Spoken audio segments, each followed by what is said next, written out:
전도서가 있습니다. 전도서도 코엘렛이라고 합니다. 이 뜻이 무엇이냐면 모인 무리에게 말하는 사람입니다. 어렸을 때 전도서 하니까 전도하는 사람인 줄 알았어요. 어렸을 때는요. 근데 아니고 이제 모인 무리에게 말하는 사람이니까 당시에는요. 사람들이 모였을 때 말하는 사람. 그러니까 시장에서도 사람들이 모이면 그곳에서 말했던, 회당에서 사람이 모였을 때 말하는, 그러니까 설교자 같은 사람입니다. 그리고 당시에 뭐 헬라나 그런 대화 같은 경우는 회당에서 사람들이 혹은 광장에서 모였을 때 그런 사람들한테 말하는 사람 있잖아요. 그런 지혜를 전하거나 가르치고 하는 설교자, 교사, 뭐 그런 선생, 뭐 그런 의미가 갖고 있는 게 전도자라는 겁니다. 그러니까 인생의 스승, 인생의 선생 되는 사람, 사람들한테 무엇인가를 전하고 가르칠 수 있는 그런 사람이다라고 하는 것이 전도자라고 우리가 좀 기억을 하셨으면 좋겠습니다. 그래서 전도하는 사람이 아니라 설교했던 모인 무리에게 말했던 사람이다. 그러니까 이것은 뭐 설교라고도 얘기할 수도 있겠고 연설이라고 할 수도 있겠고 가르침이라고도 얘기할 수 있는데 그것은 끝까지 들어야 되죠. 결론까지 들어야지 처음만 듣고 돌아가서는 안 된다라는 겁니다. 처음만 듣고 돌아가서는 허무주의에 빠지는 거고, 예, 끝까지 결론까지 가야 결론이 이렇구나 알 수 있습니다. 우리가 절로 솔로몬이라고 얘기하고 솔로몬이 아니라고 하는 주장도 있지만 이제 솔로몬이라고 하고 내용들은 참고하셨으면 좋겠습니다. 연대는 뭐 솔로몬 935년경이라고 이야기를 하고요. 유대 전승에는 무엇이라고 이야기했냐면 아가서는 젊어서 썼고, 왜냐하면 아가서에 보니까 부인이 1000명이 아직 안 됐어요. 몇 명 안 됐으니까 이건 젊어서였고, 잠언서는 아들에게 교훈하니까 최소한 아들 한두 명은 아니고 몇 명 정도는 있었겠죠. 그러니까 이거는 중년했었고, 전도자의 이야기를 보니까 이거는 헛되니 모든 것이 헛되다, 이 정도 하려면 세상의 모든 걸 다 누려보고 다 해보고 나서 죽기 전쯤 돼서 인생 살아본 사람이 할 수 있는 이야기지, 그래서 전도서는 솔로몬이 죽기 전에 회개하고서 썼다라고 이야기를 합니다. 근데 이거는 아닌 것 같아요. 왜 그러냐면 성경에 솔로몬이 회개했다는 얘기가 안 나옵니다. 천국에 가셨는지 안 가셨는지는 우리가 가봐야 아는 거고, 제가 아무리 얘기한다고 해서 간다고 해서 가는 것도 아니고, 못 갔다고 해서 못 가는 것도 아니고, 저에게 아무 능력이 없거든요. 저의 말에는 구원은 오직 보좌에 앉으신 어린 양께 있으신 것이지 우리가 알 수 있는 것은 없지만, 열왕기 상을 봤더니 열왕기 상에 기록하고 있는 것은 분명하게 솔로몬의 죄 때문에 하나님께서 나라를 두 조각 나시는데, 하나님께 그걸 갖다가 선지자를 통하여 말씀하시는데도 불구하고 솔로몬은 회개하지 않았다라는 겁니다. 선지자의 이야기에 회개하지 않은 그가 죽기 직전에 회개했다, 그래서 천국에 갔다. 그러면은 우리에게도 소망이 있습니다. 어떤 소망이? 우리도 이 땅에서 솔로몬처럼 누릴 거 다 누려보고 정말로 살다가 마지막 죽기 직전에 회개하고 가는 거, 이것이 얼마나 좋은 거예요? 죄송합니다. 제가 너무 속됐습니다. 예, 죄송합니다. 저는 그런 삶을 그랬으면 얼마나 좋았을까? 정말 그런 줄 알았어요. 그런데 허무주의에 빠지는 거는 나이 들어서 빠지는 것도 아니고요. 여러분들 젊어서도 허무주의에 빠지면요, 뛰어내립니다. 10대도요, 허무주의에 빠지면 저 옥상에 올라가서 뛰어내립니다. 쇼펜하우어도 허무주의자였던 그 사람도 젊어서 허무주의자가 된 거지, 그가 나이 70대 갖고 허무주의자가 된 것이 아닙니다. 그러니까 나이하고는 상관이 없는 것 같아요. 어쨌든 그거는 저희 생각입니다. 그래서 전도서가 그렇게 되어졌다라고 하는 것을 우리가 한번 생각해 볼 필요는 있지만 어쨌든 전도서의 이야기를 들어보면 그 안에는 처음에는 헛된 삶에 대한 이야기가 쭉 나옵니다. 왜? 여호와를 경외하지 않는 삶이 헛되다라는 것. 그리고 헛되지 않은 삶은 무엇이냐? 결국 하나님을 경외하며 사는 것. 하나님을 인정하고 사는 것이 헛되지 않다라는 거예요. 세상에 모든 것이 때가 있고 모든 것은 하나님의 손아귀에 있고 모든 것을 주장하는 것이 하나님이다라는 사실을 알 때에만이 그것을 알고 살아가는 삶이 결국은 헛되지 않은 의미 있는 삶으로 되어질 수 있다라고 하는 것이 전도자가 이야기하고 있는 말씀이다라고 하는 거 저희들이 좀 기억하셨으면 좋겠습니다. 그래서 기록 목적을 보시면 인생에 대한 자기 경험을 기초로 해서 인생론, 삶에 대해서 이야기하고 있는 것입니다. 하나님과 올바른 관계를 지킬 것과 하나님께 순종할 것에 대해서 말하고 하나님의 심판이 있음을 기억하라고 훈계합니다. 세상의 모든 것이 헛된 것의 가장 중요한 것, 가장 첫 번째 이유는 뭐냐면 하나님께서 심판하시기 때문에 그렇습니다. 모든 것에는 끝이 있다라는 겁니다. 그 끝 이후에는 또한 하나님의 심판이 있기 때문이다라고 말하는 거 있습니다. 그런 부분들 생각하면서 보시면은요.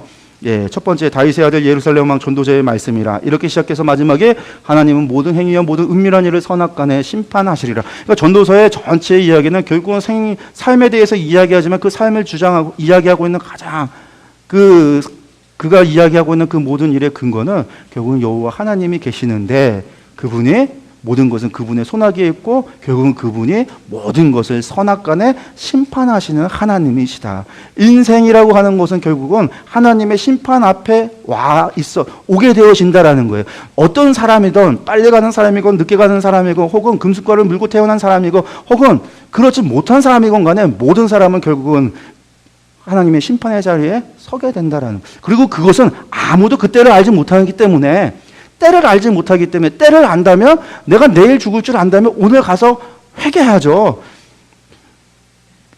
실컷 지금까지 잘못했어도 그것만을 바라고 회개하고 하나님을 찾고 근데 내가 알지 못하니까 오늘 이렇게 살다가 가는 거는 그렇기 때문에 오늘 나의 삶이 어떤 삶을 살아야 되는가가 전도자의 이야기가 더 우리에게 무겁게 오는 겁니다. 그럼 결국 이것이 무슨 삶이에요? 신약에서는 종말론적인 삶을 살아라. 데살로니가 후서에서 이야기하고 있는 종말론적인 요한계시록에서 성도들에게 원하였던 이야기는 주님의 심판을 믿고 오늘을 살아가라. 오늘의 고난과 박해를 이겨내라. 이 가운데서 하나님을 신뢰하고 하나님의 심판을 바라보고 그 비전 속에서 하나님의 새하늘과 새 땅에 참여할 것을 믿고 그 표자를 향하여 오늘을 이겨내고 달려가고 살아가라. 그거였습니다.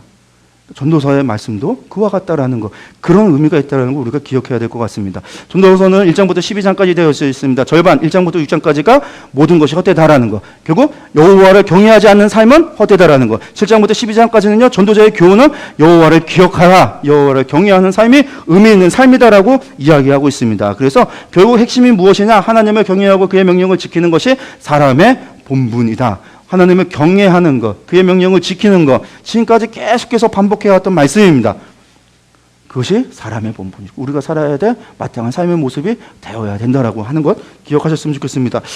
다 아는 이야기입니다. 그래서 헛된 것이 무엇이 어떤가 세 가지를 이야기하는데 첫 번째 헤아릴 새 것이 없다라는 겁니다. 내가 무엇을 해봐도 봤더니 역사 가운데 이미 누군가가 다 했다라는 겁니다. 여러분들 하마을도 헤아릴 새 것이 없다고요. 저희도 늘 그 얘기합니다. 저희가 무엇이 대단해서 뭔가를 만들어냈겠습니까? 다 2000년 동안 내려왔던 선배들이 해왔던 것들을 보니까 이미 다 그 안에 있다라는 겁니다. 이미 있었고 이미 선포되어졌고 이미 가르쳤고 이미 전파되어졌던 것들 가운데 우리가 눈이 어두워서 보지 못했던 거, 우리가 보고 싶어하는 것만 봐서 그것들을 봤던 거, 우리가 보기 좋아서 맨날 복받는 비결을 찾다 보니까 그 외에 하나님의 말씀들을 소홀히 했던 것들, 우리가 그런 것들을 좀 더 다시 돌아보고 그것들에게 관심 갖고 보자 해서 봤더니 저희들끼리 있었을 때는 정말 이거 우리 생각이, 이걸 우리가 생각해냈어? 그랬는데 돌아보니까 책들에 다 나와 있어요. 이미 100년 전에 이미 나와 있고 200년 전에 나와 있고 이미 다른 사람이 다 썼어요.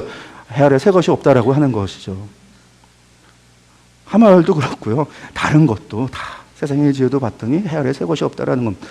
그리고 두 번째 갔더니 전도자의 경험을 통해서 전도자가 살아봤더니 지혜도 헛되다. 이 지혜라고 하는 세상의 지혜를 이야기하는 겁니다. 여기서 말하는 것은 쾌락도 헛되고 수고도 헛되네요. 자기가 해볼 거 다 해봤습니다. 지혜를 탐구해봤습니다. 그리고 수고도 열심히 해봤습니다. 하지만 모든 것이 헛되다라는 겁니다. 왜 헛될까요? 하나님이 어느 순간 하나님이 우리를 걷어간다면 우리의 수고도 헛된 것이고, 우리가 그렇게 쾌락을 쫓았고 눈에 보이는 거 내가 원하는 걸 금하지 않고 모든 것을 했었어도 결국은 하나님 앞에 갔을 때 그 모든 것이 헛될 수밖에 없다라고 하는 겁니다. 그래서 전도자의 경험을 통해서 모든 것이 헛되다. 그리고 전도자가 관찰을 했습니다. 세상 만물을 봤습니다. 봤더니 세상에는 다 때가 있고 때를 살폈습니다. 학대를 살폈습니다. 수고하는 것을 살폈습니다. 왕을 살폈습니다. 존귀한 것을 살폈습니다. 재물을 살폈습니다. 장수하고 오래 사는 것도 살폈습니다. 하지만 그거 봤더니 그 모든 것도 결국은 헛될 뿐이다라는 겁니다. 다 지나갈 뿐입니다. 때가 있을 뿐입니다. 하나님의 때가 있어서 영원한 것이 없습니다. 수고도 지나가고 왕도 지나갈 것이고 존귀한 것, 재물한 것 있는 것들도 결국은 우리가 하나님 앞에 들어가게 되면, 돌아가게 된다면, 하나님이 부르신다라고 한다면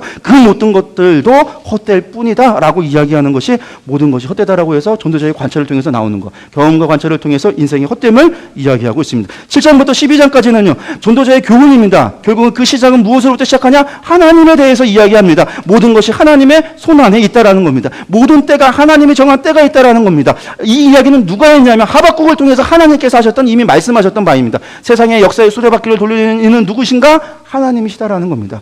사람이 봤더니 때가 너무 더디 가는 것 같습니다. 바벨론이 흥황하고 이제 하나님의 백성이 이렇게 고난받는 것이 영원할 것 같은데 아니라 하나님의 때가 있다라는 것이죠. 그래서 악인은 결국 악인의 죄로 말미암아 심판을 받을 것이고, 의인의 고난도 지나가고 나면 그들의 그의 값들대로 하나님께서 치리하시는 것, 그것이 하나님께서 역사의 수레바퀴를 돌리시고 역사를 주관하시고 역사의 주인이 되시고 모든 것을 다스리는 하나님이 계시기 때문에 우리 모두는 하나님의 손 안에 있다라고 하는 것을 기억하라는 겁니다. 그러면서 청년에게 주는 교훈, 무엇을 교훈하냐면, 너희가 청년의 때 누구를 기억하라고 이야기하냐면요, 심판자를 기억하라고. 노인에게는 누구를 기억하라고 이야기하냐면요, 창조주를 기억하라고 말씀합니다. 청년의 때에 심판주를 기억하라고 하는 이유는 무엇이냐면, 청년의 때는 그냥 발산하고 무엇도 다 할 수 있는 것 같지만 늘 무엇을 생각하라? 나의 때가 하나님 손 안에 있다는 것, 내가 하나님의 손 안에 있다는 것, 하나님이 심판자라고 하는 것. 그래서 청년들이여 뭐하라는 얘기일까요? 겸손하고 하나님을 기억하고 행실에 있어서 조심해야 되는 것. 내가 계획하고 준비하고 행하는 모든 것들이 결국은 하나님의 손 안에 있는 하나님의 심판 앞에 선다라는 겁니다. 노인들은요, 왜 창조주를 기억할까요? 창조주를 기억한다는 것은 무엇일까요? 창세기 1장을 우리가 생각할 때 거기서 나타나는 것은 무엇이라고 말씀했습니까? 하나님의 사랑이라고 그랬습니다. 우리의 마지막 때에 우리를 사랑해서, 우리를 사랑하신 하나님, 세상을 사랑해서 만드셨던 그 하나님을 생각할 때 우리의 마지막을 준비할, 하나님을 신뢰함으로 그날을 준비하라는 것. 그래서 노인에게는 창조주를 기억하고 청년들에게는 심판하시는 하나님을 기억하라고 말씀합니다. 그러면서 마지막 하나님을 경외하라는 사람의 본분에 대해서 이야기합니다. 그러니까 사람의 삶이라고 하는 것은 다른 것이 아니라 일의 결국을 다 들었으니 하나님을 경외하고 그의 명령들을 지킬지어다. 이것이 모든 사람의 본분이니라. 하나님 모든 행위의 모든 은밀한 일을 선악간에 심판하신다. 마지막까지 심판하신 하나님에 대해서 말씀하는 것이죠. 그러니까 인간의 삶이라고 하는 것은 부처님 손바닥에 손오공이 아니라 결국은 세상의 모든 것은 주관하시는 하나님의 손 위에 있으니 우리가 그곳에서 반드시 해야 되는 것은 하나님을 경외하고 하나님의 말씀을 지키는 것, 이것이 사람의 본분이라는 겁니다. 사람의 본분입니다. 하나님의 백성의 본분이기도 합니다. 내 언약을 잘 듣고 내 말을 잘 듣고 내 언약을 지켜 행하면 소유가 되고 제사장 나라가 되며 거룩한 백성이 되리라. 그 오늘날도 마찬가지입니다. 교회가 교회될 수 있는 것은요, 하나님의 말씀에 순종할 때 교회는 순종 위에 세워져 있는 것이지 다른 것으로 되어지지 않습니다. 성도도 하나님의 말씀에 순종할 때 성도인 것이지, 내가 아무리 성도라고 이야기해도 주님께서 마지막 날에 내가 너를 도무지 누군지 알지 못한다 라고 하실 수 있습니다. 그것이 우리의 본분이다라는 거 기억하셨으면 좋겠습니다.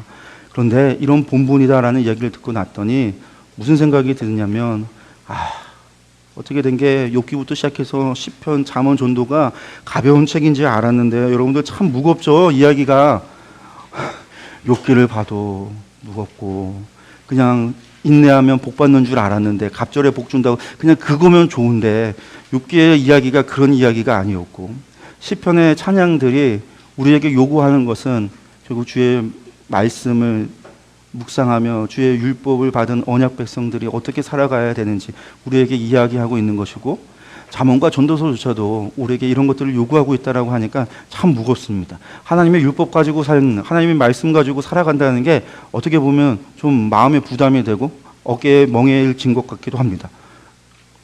근데 그런 게 아니라는 걸 아가서에서 말하고 있는 겁니다. 삶은 그런 삶이 아니라는 거예요. 하나님의 백성의 삶은 그런 삶이 아니라는 겁니다. 왜 그런 삶이 아닐 수 있는가? 왜 어떻게 그렇게 찬양할 수 있는가? 찬양할 수 없는 상황 속에서 어떻게 찬양할 수 있을까? 그것은 다름이 아니라 사랑 때문이라는 겁니다. 사랑 때문에. 아가서를 같이 지금부터 빨리 아가서를 보도록 하겠습니다. 아가서.